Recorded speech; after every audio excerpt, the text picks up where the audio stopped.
So welcome back to my channel. If you are new here, hi, my name is Mary and I give you guys an extra warm welcome. I would love it if you grabbed a snack, stayed for a while, and click the subscribe button. I would love to have you. And if you're a returning viewer, thank you so much for coming back. I appreciate you more than you know. So as you can tell by the title of the video, we are going to be talking about some luxury brand products that kind of just totally missed the mark for me. So if you want to see why I strongly dislike these luxury brand products, then just go ahead and keep on watching.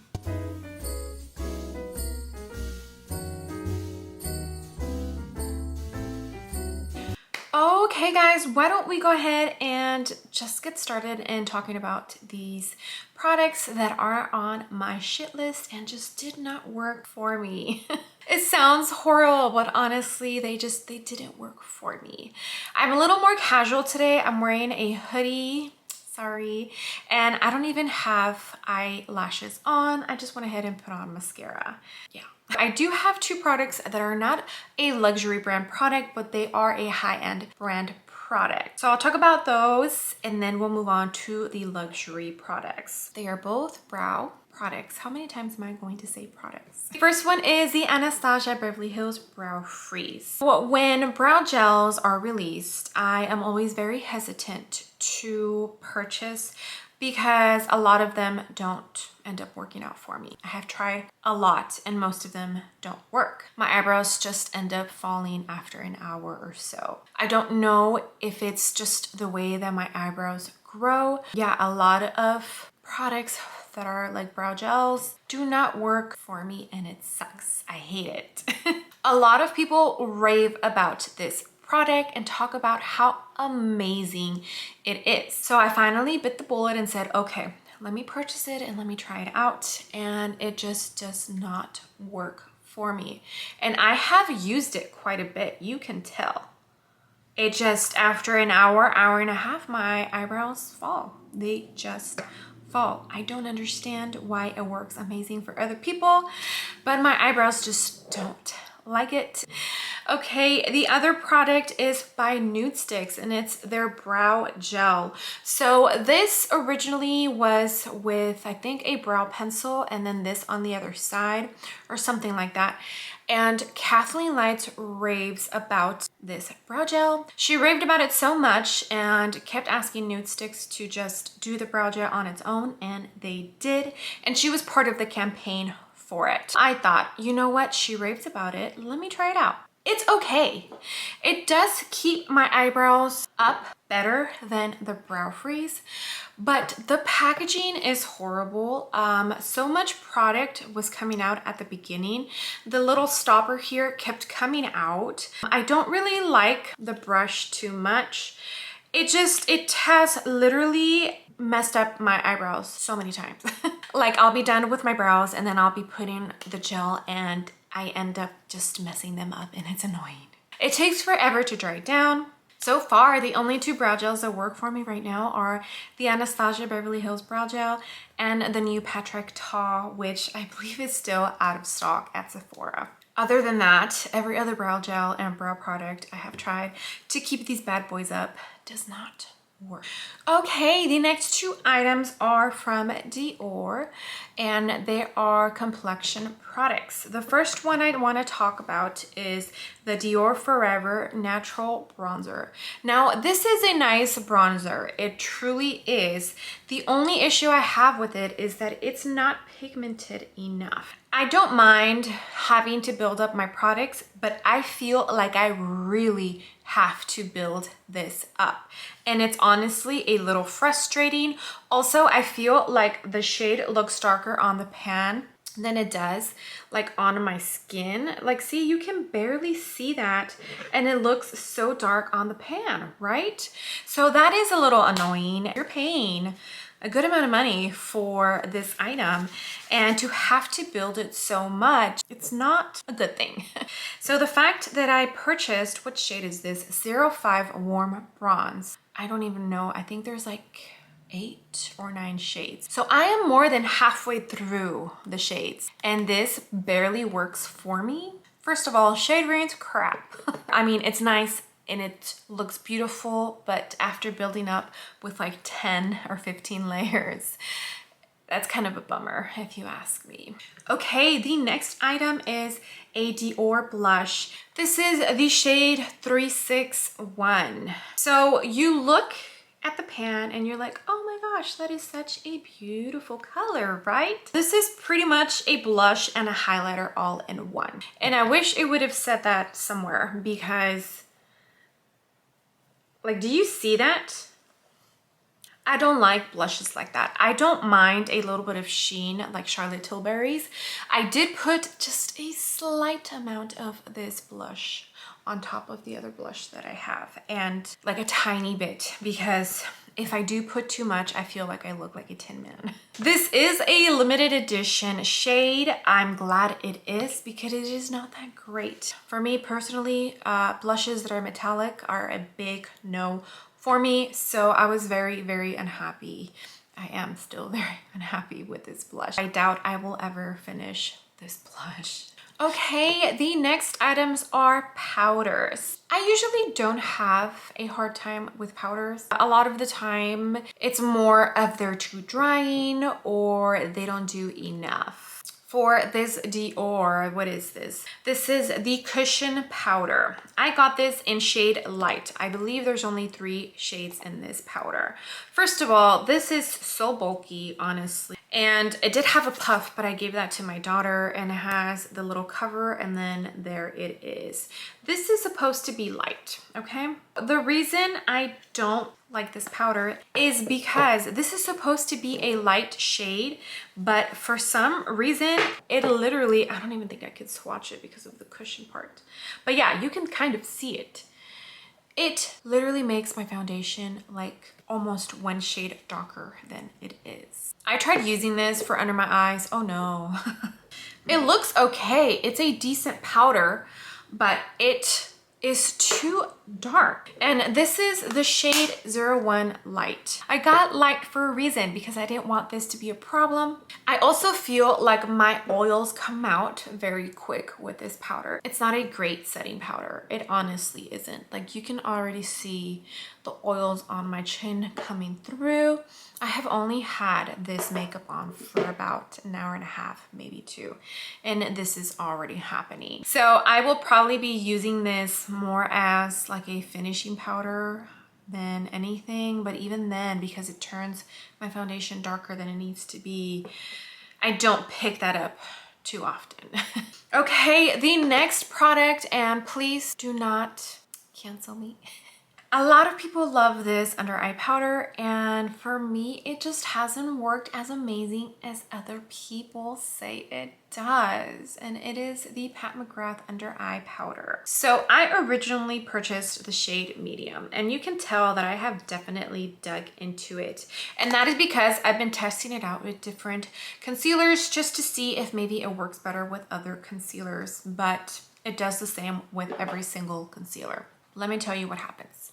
I set my under eyes with the powder, and it looks dry as soon as I put it in my under eyes. But about 5-10 minutes after I applied it, and once it has sunk into my skin and maybe kind of melted in with like the moisture and my oils in my skin, then it looks okay. Yeah, I don't know what it is. I did purchase the shade Translucent in the sale, and I do have that on today to see if the formula is different between the translucent and the medium. It didn't do it as much as it does with the medium, but it still looked a little bit dry in my under eyes, and then now that it has settled in, it looks fine. But that is the problem that I have with this, and it's a little frustrating for me personally, because I would expect for it to work as soon as I put it on my under eyes and not like 5-10 minutes later. So don't hate me, guys. It doesn't work for me as well as other people rave about, and it sucks. It truly sucks. So hopefully I enjoy the translucent one better than the medium. All right, guys, the next thing I'm going to talk about is eyeshadow palettes.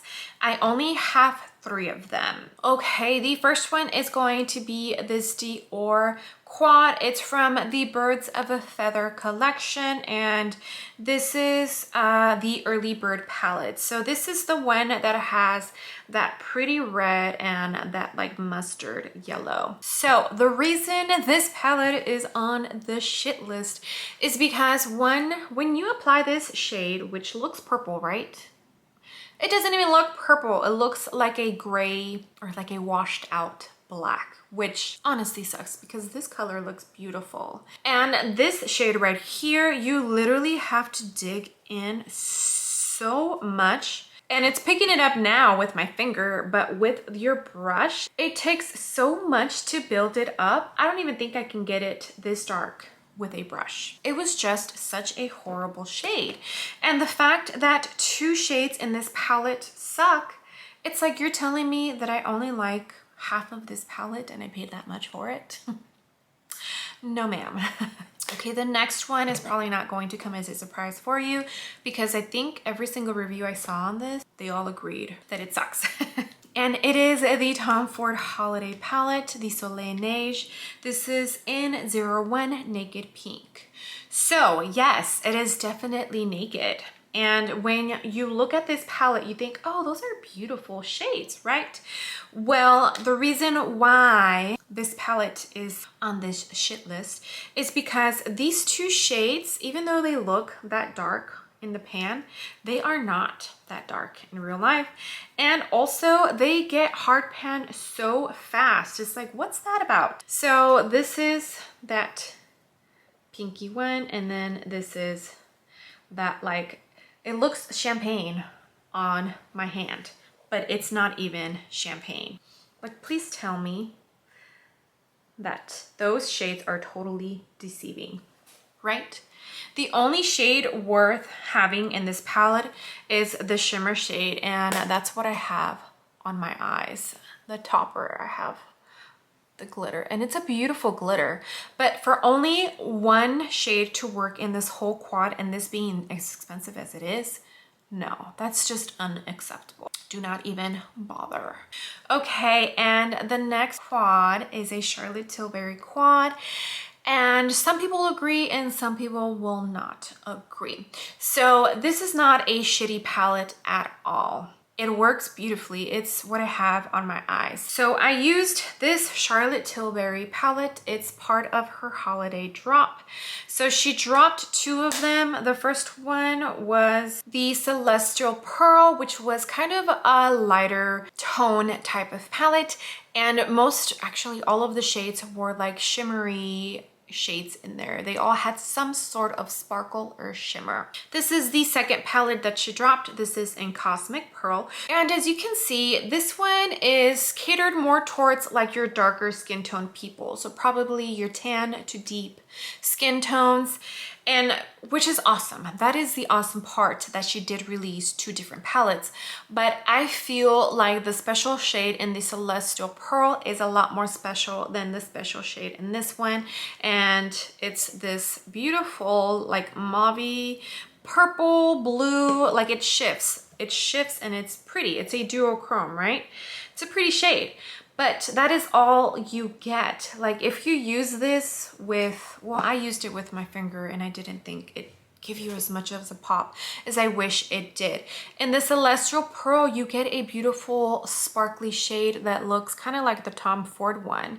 And then in this one, you don't. So for me, that was a little disappointing. There are some people that don't like the sparkly shade, and that's fine. Then of course, I would understand why you enjoy this one more than the Celestial Pearl. But for me personally, I do feel a little disappointed that she did not add like a pop of color shade in this palette. It would have just outshined Celestial Pearl for sure. Don't hate me. It's just how I feel. Okay, and we are down to the last 2 items. Both of these have been raved about by some of the YouTubers that I watch, but they just don't work for me. The first one is a Pat mascara. This is the Dark Star mascara. Now, I purchased this in a bundle, and that's the only reason why I have this. Now, it is an okay mascara. It does do its job as far as coating my lashes, but my problem is that it flakes like no tomorrow. I wonder if you can see. I left my flakes on, which have been bothering me every single time I look in the mirror, but I have flakes like right here, right here. I hope you can see them. I am a very picky person when it comes to mascaras. There's not too many mascaras that work well for me. I usually have to mix and match. Sometimes I have to use up to 3 different mascaras to make it work. Ever since I stopped getting lash extensions, it got even worse because I had to pretty much bring my lashes back to health. They're slowly getting there. After almost 3 years, I feel like they are getting better and better. Finally, I am using the Grande Lash Serum and it's been working beautifully. Right now, I have a Revlon mascara and I have this mascara as well. I didn't do too many coats because I didn't want to go too heavy on the mascara, but if I use this, I have to put this on first and then put another mascara on top, because if not, it's going to flake all damn day. Morgan Turner did say that it flakes on her, so I'm glad that she agrees with me on that part.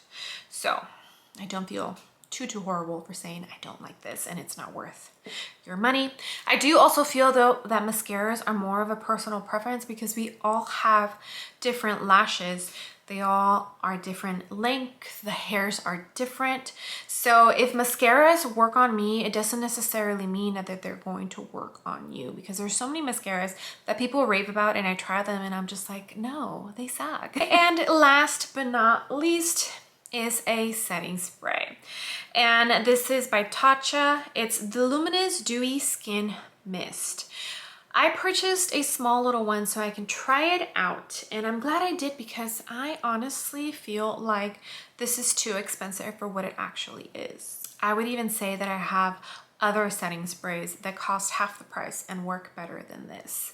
I honestly don't even feel like it did a difference to my makeup once I sprayed this. Like, I mean, yeah, it locks the makeup in, but I don't feel like it did an amazing job where I'm like astonished by it, if that makes sense. I mean, Tatcha is an expensive brand. I do enjoy the liquid silk canvas and the silk canvas, the one in the little round, like it's like a putty kind of form. I do enjoy those. Those work beautifully. I use the one in the little round tin for my T-zone, and I use the liquid one for all over my face, and my makeup looks absolutely beautiful on top of those primers. But I just feel like this setting spray is a little overhyped for what it actually is. And that is everything. So not too many products, but definitely a good amount that I felt I wanted to mention and just let you guys know in case you were thinking about purchasing any of these and maybe really think about it before you do. Tati Westbrook recently did a video where she talked about some flops for luxury brands. I forget what she titled the video, but she pretty much talked about a lot of luxury brand products that she just did not like and she doesn't think they are worth your money. So that video kind of reminded me that I have a good amount of products that are from luxury brands that I didn't like and didn't think they are worth my money. So thank you, Tati, for reminding me that these products did not work and I regret purchasing them. All right, guys, well, I hope you enjoyed this video and watching me talk about some luxury brand products that just did not work for me. Let me know down below if you agree with any of these purchases. I would love to know. On that note, I would love it if you gave this video a big ol' thumbs up. I would greatly appreciate it, and you would definitely help me out in the algorithm of hopefully bringing some new and fresh eyes to my channel. And if you haven't done so already, I would love it if you joined my small YouTube family by clicking the subscribe button. I would love to have you. I am on the wonderful journey of hopefully reaching 1,000 subscribers before the end of 2021. We are almost in December, and this video might go up when we're already in December, but as I'm filming this, we're not quite there yet, but we're close. And I just honestly would really appreciate it if you guys can help me get to 1,000 subscribers before we end the year. Okay, I will see you guys on the next video. Bye.